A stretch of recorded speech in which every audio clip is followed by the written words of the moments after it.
बिस्मिल्लाहिर्रहमानिर्रहीम, अस्सलाम वालेकुम। आप देख रहे हैं मुझे मेरे यूट्यूब चैनल पर और मैं मुज़म्मिल अवान हूँ। DGISPR मेजर अहमद शरीफ चौधरी साहब की प्रेस कॉन्फ्रेंस के बाद बहुत सी चीज़ें क्लियर हो चुकी हैं और ख़ुद वो जब ये बात कर चुके हैं, ऐलान कर चुके हैं कि फ़ौज के अंदर से, इस्टेब्लिशमेंट के अंदर से खुद एहतसाबी का अमल शुरू हुआ। और मैं बहुत पहले आपको कह चुका था कि फ़ौज ए पॉलिटिकल होने से बच गई है, क्योंकि जब army chief general Asim Munir साहब ने 29 नवंबर 2022 के अगले दिन अपने जो है वो अपने सरबराह के तौर पर हलफ उठाया था और आर्मी चीफ के तौर पर हलफ लिया था, तो उन्होंने कहा था कि अब हमारा इदारा पॉलिटिक्स में इन्वॉल्व नहीं होगा। और बाजवा साहब जाते जाते ये ऐलान कर गए थे कि जो हमसे गलतियां हुई, कोताहियां हुई, जो हमने ब्लंडर्स किए, हम उस पर माफ़ी मांगते हैं। तो सर वो तो माफ़ी तलाफ़ी करके अपनी जान छुड़ा गए, लेकिन जो नए आर्मी चीफ आए वो बहुत अपराइट शख्स आए और बहुत डिग्निटी वाले शख्स आए जिन पर कोई दुश्मन भी उंगली नहीं उठा सकता, और एक हाफ़िज़ कुरान शख्स जिस पर पूरी उम्मत मुसलमान को फ़ख्र है और अफवाज पाकिस्तान में वो प्राइड के तौर पर उस शख्स को देखा जाता है। तो DGISPR की प्रेस कॉन्फ्रेंस ने बेसिकली इमरान खान साहब के बयानिए को ज़मीन बोस कर दिया है, क्योंकि इमरान खान साहब जो अब तक ये बयानिया बनाकर बैठे हुए थे कि 9 मई के वाक़यात करवाने का मकसद सिर्फ यही था कि मेरी पॉपुलैरिटी ख़त्म की जाए या मेरी जमात को तोड़ा जाए या मेरे वोट बैंक को तोड़ा जाए या मेरा वोट बैंक मुतासर किया जाए। DGISPR की प्रेस कॉन्फ्रेंस ने बहुत से सवालात खड़े किए और इमरान खान साहब को अब उन सवालात के जवाब देने होंगे। DGISPR की प्रेस कॉन्फ्रेंस में बहुत सी चीज़ें क्लियर हुई, जिस तरह से उन्होंने बताया कि फ़ौज के अपने अंदर से खुद एहतसाबी का अमल शुरू हुआ। और ये जो एक बयानिया गढ़ा जा रहा था कि जी 75 साल में, इन 75 सालों में आज तक फ़ौज का एहतसाब नहीं हो सका और आज तक फ़ौजियों ने अपना एहतसाब नहीं किया, तो सर वो भी चीज़ क्लियर हो गई। टीवी पर आकर वो भी चीज़ क्लियर कर दी उन्होंने और ये भी बता दिया, इन्फॉर्म कर दिया, पूरी कौम को इत्तला दे दी कि हमने भाई इन लोगों को फ़र्क कर दिया इदारे से जिनके ऊपर इल्ज़ाम था कि ये ए पॉलिटिकल थे। और 9 मई के वाक़यात से मुतल्लिक जो चीज़ें मीडिया के सामने आई, जो हक़ाइक़ मीडिया के सामने आए, अब वो चीज़ें क्लियर हो चुकी हैं। वो एक क्लियर मैसेज था और मैंने आपको एक व्लॉग में बहुत सी चीज़ें क्लियर की थी और मैंने आपको बताया था कि जो 9 मई के वाक़यात हैं, इस हवाले से मैंने एक व्लॉग किया था कि कोर कमांडर लाहौर सलमान फ़याज़ गनी को फ़ारिग कर दिया गया। जो जिना हाउस के ऊपर हमला हुआ था, जब 9 मई के वाक़यात हुए, Jinnah house corps commander house Lahore पर हमला हुआ, तो सलमान फ़याज़ गनी साहब खड़े हुए थे और चूँकि उनकी अहलिया के ऊपर ये इल्ज़ाम था कि वो PTI की डाई हार्ड वर्कर हैं, तो सर उन तमाम चीज़ों को सामने रखते हुए जब वो वीडियो सोशल मीडिया के ऊपर आई और कोर कमांडर लाहौर सलमान फ़याज़ गनी साहब की वो वीडियो सोशल मीडिया के ऊपर वायरल हुई, तो उसको जब देखा गया तो इदारे ने ये फैसला किया कि इसके ऊपर तहकीकात करवाई जाए, एक आला सतह की तहकीकात होनी चाहिए। और आपको मैंने बताया था कि फॉर्मेशन कमांडर कॉन्फ्रेंस जो GHQ में हुई उसमें ये फैसले हो चुके थे कि इन लोगों को फ़ारिग कर दिया जाए, क्योंकि इदारे ने अपने अंदर से खुद एहतसाबी का अमल शुरू किया। इस बुनियाद पर किया कि जिनके ऊपर इल्ज़ामात थे, जिनके ऊपर शकूक व शुबात थे, उनको पकड़कर उनकी नौकरियों से बर्खास्त कर दिया गया, उनको फ़ारिग कर दिया गया। अब उसमें बहुत से सीनियर रैंक के ऑफिसर्स हैं, कोई मेजर लेवल के ऊपर है, कोई जनरल लेवल के ऊपर है, कोई ब्रिगेडियर लेवल के ऊपर है। तो इसी तरह खुद एहतसाबी का अमल शुरू हुआ और फ़ौज ने एक अजीम मिसाल कायम की, army chief general Asim Munir ने एक अजीम मिसाल कायम की। और ये खुद एहतसाबी का अमल शुरू होने का मकसद ये है कि कोई भी 9 मई के वाक़यात में डायरेक्टली तौर पर इन्वॉल्व है, 9 मई के वाक़यात के ज़िम्मेदारान के तौर पर देखा गया या उसके ऊपर ये इल्ज़ाम है कि वो इन वाक़यात का ज़िम्मेदार है, तो उसके ख़िलाफ़ तादीबी कार्रवाई की जा रही है, उसको इबरतनाक सज़ा दी जाएगी, उसका फ़ौजी अदालतों में ट्रायल होगा। वो सिविलियन है, वो फ़ौजी है, वो जज है, वो ब्यूरोक्रेट है, वो सरकारी अफसर है, वो कोई भी है। तो ये एक क्लियर कट मैसेज है।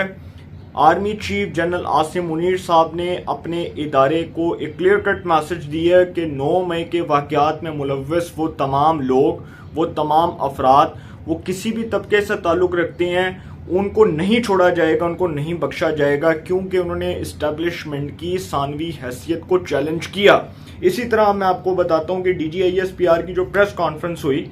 उसमें जी कोर कमांडर लाहौर जो थे, मैं वैसे ये बात नहीं करना चाह रहा था लेकिन इशारा उस तरफ हुआ कि DGISPR की जो प्रेस कॉन्फ्रेंस थी, मेजर अहमद शरीफ चौधरी साहब जिन्होंने बहुत दबंग प्रेस कॉन्फ्रेंस की, बहुत एग्रेसिव मोड में प्रेस कॉन्फ्रेंस की और एक क्लियर कट मैसेज दिया इमरान खान साहब को और उनके सहूलतकारों को कि ये जो सहूलतकारी हो रही थी ना अभी तक इमरान खान साहब की, और कहा जा रहा था कि जी इमरान खान साहब बड़े नेक हैं, सादिक और अमीन हैं, हाजी हैं, नमाजी हैं, पारसा हैं और इमरान खान साहब ने कुछ नहीं किया। तो सर इमरान खान साहब ने ये समझा हुआ था कि जिस तरह मैंने बाजवा को गालियां दी, जिस तरह मैंने बाजवा को क्रिटिसाइज किया, इसी तरह मैं नई टॉप लीडरशिप को, इस्टेब्लिशमेंट की टॉप लीडरशिप को मुतनाज़ बना दूंगा और लोग सड़कों पर आएंगे, रजब तैयब एर्दोगान वाला इनकलाब आएगा और लोग कहेंगे कि जी देखो वाह वाह, वारे न्यारे हो जाएंगे मेरे।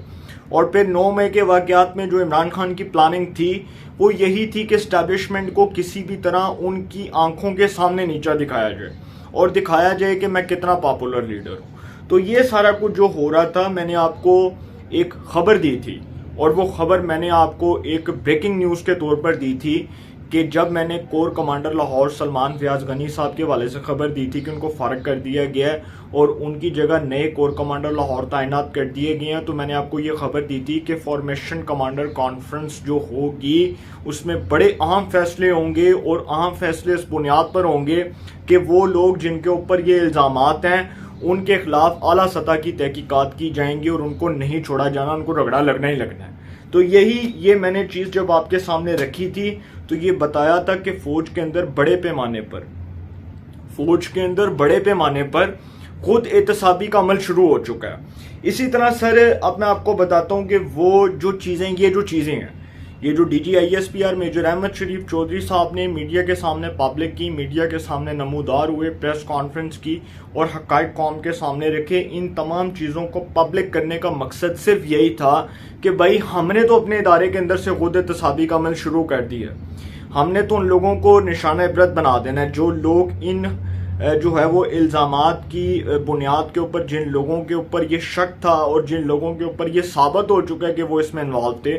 तो सर हमने तो उन लोगों को नहीं छोड़ना।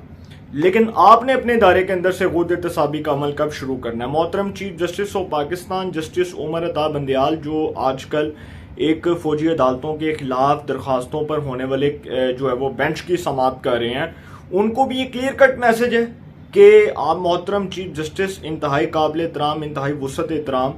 उमर अता बंदयाल साहब, आप इस अदलिया के बाप की हैसियत से काम कर रहे हैं, अदलिया के सरबराह की हैसियत से काम कर रहे हैं, तो बहुत अच्छा होगा कि आप अपने इदारे के अंदर से खुद एहतसाबी का अमल शुरू करें। और वो जो फिर कुछ जज साहिबान हैं जिनके ऊपर इल्ज़ामात हैं इस हवाले से वो जुडिशल कमीशन का इजलास बुलाएं, इंक्वायरी करें, वो इंक्वायरी फेस करें जिनके ऊपर इल्ज़ामात हैं। जस्टिस काजी फाइज ईसा ने बतौर एक आम शहरी इंक्वायरी फेस की और उन्होंने कहा कि मैं एक जज के तौर पर तो अदालत में पेश नहीं होऊंगा, मैं एक आम शहरी के तौर पर अदालत में पेश होता हूँ। जस्टिस मंसूर अली शाह ने एक मिसाल कायम की कि जो दरख्वास्त गुजार थे जस्टिस जवाद ख्वाजा, जो फौजी अदालतों के खिलाफ एक पिटिशन लेकर सुप्रीम कोर्ट में गए, साबिक चीफ जस्टिस हैं, बहुत क्रेडिबल जज रहे, उन्होंने फौजी अदालतों के खिलाफ सुप्रीम कोर्ट में एक दरख्वास्त दायर की और जस्टिस मंसूर अली शाह ने बेंच बनने से पहले कह दिया था कि भाई अगर किसी को मेरे बेंच में शमूलियत पर इतराज़ है तो मुझे बता दे, मैं खुद अपने आप को साइड पर कर लूँगा। जब वो बेंच बना उसमें से 2 जजेस साइड पर हुए, जस्टिस काजी फाइज ईसा, जस्टिस सरदार तारिक। उसके बाद अटॉर्नी जनरल ने जब एतराज़ उठाया तो ये अटॉर्नी जनरल मंसूर अवान साहब, जिनको कोई अलिफ बे का नहीं पता, वो अपनी जो है ना वो लगे हुए हैं, उसमें मस्तियों में लगे हुए हैं और वो कह रहे हैं कि जी जज साहब जो है उनके ऊपर एतराज़ है और जज साहब जो है वो खुद को बेंच से लैदा कर लें। तो जस्टिस मंसूर अली शाह तो उसी टाइम कह चुके थे भाई कि मैं अपने आप को बेंच से लैदा कर रहा हूँ और मैं तो इसलिए कर रहा हूँ क्योंकि जो पिटिशनर हैं, जो दरख्वास्त गुजार हैं, वो मेरे रिश्तेदार हैं, वो मेरे रिश्तेदारों में आते हैं, इसलिए मैं उसमें पिटिशनर जो है वो पिटिशनर की वजह से मैं खुद को बेंच में शामिल नहीं करता क्योंकि मेरी प्रेजेंस मशकूक हो जाएगी। तो वो खुद को बेंच से लदा कर चुके थे। तो इसी तरह अब ये एक मिसाल कायम हुई अदलिया के अंदर के जस्टिस मंसूर अली शाह ने खुद जो है वो खुद को साइड पर किया और उन्होंने कहा कि एक जज जो है उसका कोड ऑफ कंडक्ट सियासी नहीं होना चाहिए और उसके ऊपर जब कोई उंगली उठा दे, जब कोई इल्ज़ाम लगा दे, जब वो कह दे कि जी ये जो जज साहब हैं इनकी फलां के साथ रिश्तेदारी है या इनके ऊपर कोई इल्ज़ाम है, तो वो जज को खुद को बेंच से लैदा कर लेना चाहिए। लेकिन सर हैरानगी इस बात पर हुई कि वो जज साहिबान भी अभी तक उस बेंच में बैठ रहे हैं जिनके खिलाफ रेफरेंस फाइल हो चुके हैं, जिनके ऊपर इल्ज़ामात हैं। और वो जज साहब जब बैठेंगे तो चीफ जस्टिस साहब जो हैं उनको बतौर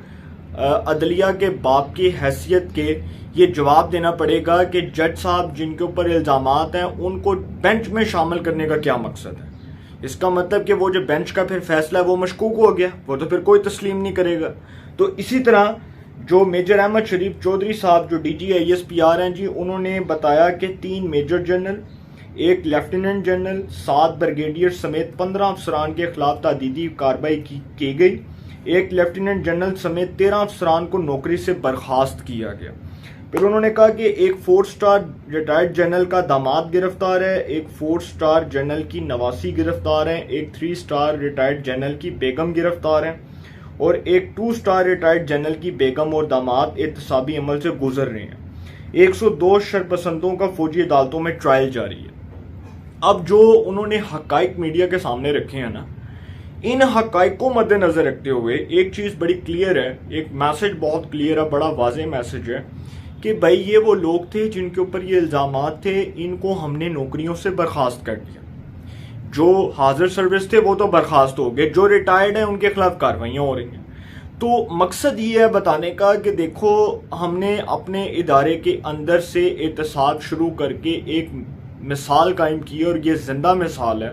कि जो आप कहते थे कि 75 साल में आज तक इस्टेब्लिशमेंट के अंदर से किसी शख्स का एहतसाब नहीं हो सका, सर वक्त वो भी आ जाना है। मैं आपको बता दूं वक्त वो भी आ जाना है कि फैज़ हमीद और बाजवा को भी ट्रायल के लिए पेश किया जाएगा। और मैं आपको बता दूं कि जब तक आसिम मुनीर जैसा अपराइट शख्स बैठा है, इंतहाई दलेर और दबंग आर्मी चीफ बैठा है जो मेरिट के ऊपर फैसला करेगा, तो सर मैं आपको बता दूं कि जान बाजवा साहब की और फैज़ हमीद की भी नहीं छूटनी। ये अगर कोई समझता है कि उनका एहतसाब नहीं हो सकता तो no one is above the law, कोई कानून से बालातर नहीं है। चीफ जस्टिस मुत्तहिद केसेस के फैसलों के अंदर ये रिमार्क्स दे चुके हैं कि no one is above the law. Justice Qazi Faez Isa एक केस में ये कह चुके हैं कि जो 20 इजाफी नंबर दिए गए थे हाफिज कुरान को, वो जो 20 इजाफी नंबर देने वाला केस था, उसमें वो ये कह चुके हैं कि अगर मेरा कोई रिश्तेदार भी होता तो मैं उसको भी इसी तरह जो है वो उसको भी इसी तरह सामने लाता। अगर मेरा कोई रिश्तेदार होता मैं उसको भी इसी तरह कहता कि भाई इसको भी ज्यादा नंबर दिए, इसके साथ भी इसी तरह किया। तो sir no one is above the law, कोई कानून से बालातर नहीं है। और हजरत उमर फारूक के दौर की मिसालें उठाकर देख लें कि आप देख लें उस दौर में जो कहा जाता था कि जी एहतसाब एक जिंदा मिसाल है, तो आप देख लें उस दौर की मिसालें उठाकर देख लें। और वो कहा जाता ना कि तुमसे पहले कौमें इसलिए बर्बाद हुई कि वहां पर अमीर के लिए कोई और कानून था और गरीब के लिए कोई और कानून था। तो ये जिंदा मिसाल है सर, फौज के अंदर एहतसाबी अमल की एक जिंदा मिसाल है कि उन्होंने अपने इदारे के अंदर से खुद एहतसाबी का अमल शुरू किया और उल्टा लटकाना उन लोगों को जो 9 मई के वाकयात में इन्वॉल्व थे, डायरेक्टली तौर पर इन्वॉल्व थे, इल्जामात थे उनके ऊपर कि वो मुलव्वस हैं, इसमें डायरेक्टली तौर पर मुलव्वस हैं, उनको नहीं छोड़ा जाना। तो चीफ जस्टिस साहब को तो ये पैगाम मिल चुका है इस प्रेस कॉन्फ्रेंस में। और वो जो फौजी अदालतों का केस लेकर बैठे हैं, देखें मिलिट्री कोर्ट्स का क्याम 2015 में भी अमल में आया और उस वक्त भी पिटिशंस गई कि जी फौजी अदालतें कायम नहीं होनी चाहिए। आज लतीफ़ खोसा और एतजाज़ अहसन जैसे माया नाज वकील, मैं उनको एक वकील मानता हूँ, वो बहुत अपराइट शख्सियत हैं। एतजाज़ अहसन साहब ने वकालत में बड़ा नाम बनाया। लतीफ़ खोसा इस पाकिस्तान के साबका अटॉर्नी जनरल रहे, साबिक गवर्नर पंजाब रहे, सेनेटर रहे, पीपल्स पार्टी के जो है वो सरकर्दा रहनुमाओं में शामिल रहे। एतजाज़ अहसन साहब जो हैं वो साबिक सदर रहे सुप्रीम कोर्ट बार के, वो मोहतरमा शहीद बेनज़ीर भुट्टो साहिबा की काबीना में वज़ीर दाखिला के तौर पर काम करते रहे। तो सर मैं किसी की वकालत के ऊपर तो उंगली नहीं उठा सकता, किसी के किरदार के ऊपर तो उंगली नहीं उठा सकता, लेकिन मैं इतना ज़रूर कह सकता हूँ कि आज इनको तकलीफ़ हो रही है फौजी अदालतों की। काश इनको तब तकलीफ़ होती जब गलत काम हो रहा था, जब गलत काम को प्रमोट किया जा रहा था, जब इमरान खान साहब जैसे जो वाक़यात हुए, 9 मई के वाक़यात हुए, तब तो कोई भी नहीं बोला, तब तो कोई मज़म्मत नहीं की गई। आज लतीफ़ खोसा और एतजाज़ अहसन से पूछा जाए कि क्या जो 9 मई के वाक़यात थे वो ठीक थे, उसको तो हर बंदा कंडेम कर रहा है, हर सतह के ऊपर, हर लेवल के ऊपर कंडेम किया जा रहा है कि वो गलत था। आज इमरान खान साहब जो है उनको एक क्लियर कट मैसेज है कि भाई माफ़ी कोई नहीं मिलनी, तो आनू कोई माफ़ी नहीं। ये जो आप समझते हैं ना कि आप इस खुद एहतसाबी के अमल से बच जाएंगे और आपको कोई हाथ नहीं लगा सकता, आपका ट्रायल नहीं होगा, तो सर सारा कुछ होगा। 9 मई के वाक़यात में आपको मैं बता दूं कि मेरे पास एक ख़बर आई और मुझे एक सहाफ़ी ने दी कि कुछ लोग हैं जिनका मोबाइल चेक किया जा रहा है और उनके मोबाइल से वो डाटा निकाला जा रहा है और देखा जा रहा है कि वो जो 9 मई के वाक़यात थे ये जिस तेज़ी के साथ हुए, जिस साजिश के साथ हुए,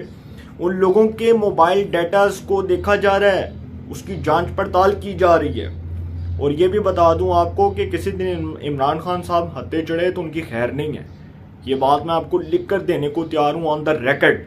कि इमरान खान साहब को इस 9 मई के वाक़यात के तनाजुर में सज़ा होनी है,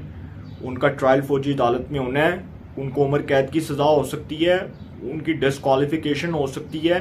क्योंकि सर ये केस बहुत सॉलिड बेस एविडेंस केस है और इसकी जो बुनियादें हैं वो बहुत ठोस शवाहिद की बुनियाद पर इमरान खान के लिए मुश्किलात का सबब बन सकती हैं। तो इमरान खान साहब इस केस में बचते नज़र नहीं आ रहे।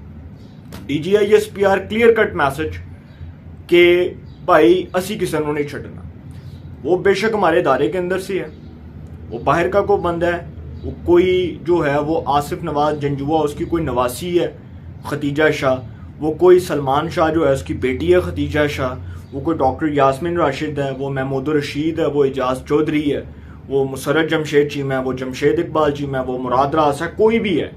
किसी को नहीं छोड़ना। जिन जिन के ऊपर इल्ज़ामात हैं उनका फौजी अदालतों में ट्रायल होना है। ये सिविलियंस जो है ना, इनका ट्रायल फौजी अदालतों में होना। चीफ जस्टिस साहब जो कह रहे हैं कि जी हम वो लिस्ट मंगवा रहे हैं और हम देखेंगे कि जी वो जो फौजी अदालतों में जिन सिविलियंस का ट्रायल है कि किस बुनियाद पर, तो सर उसी बुनियाद पर जिस बुनियाद पर 9 मई के वाक़यात हुए और बड़ी तेज़ी के साथ हुए और एक साजिश के तहत हुए, तो सर सारी चीज़ें ऑन द रिकॉर्ड हैं। आपके लिए भी ये मिसाल है, सुप्रीम कोर्ट के लिए भी ये जिंदा मिसाल है और इस्टेब्लिशमेंट ने पाकिस्तान का नाम और उसका जो सर है वो फ़ख्र से बुलंद कर दिया कि अपने इदारे के अंदर से 4 star 2 star 3 star generals, brigadiers और इस तरह के हाई रैंक के ऑफिसर्स का एहतसाब शुरू किया, जो एक जिंदा मिसाल बना। और खुद एहतसाबी का अमल शुरू करने का मकसद ये है कि भाई कोई भी है, no one is above the law, छटना किसी ने नहीं। जो भी इस जद में आया, हत्थे चढ़ा, जो भी आएगा उसका एहतसाब होगा। अपनी राय का कमेंट्स में ज़रूर इज़हार कीजिएगा। इंशाल्लाह एक नए सेगमेंट के साथ फिर मुलाकात होगी। अपना बहुत ख्याल रखिएगा। अल्लाह ने के बाद।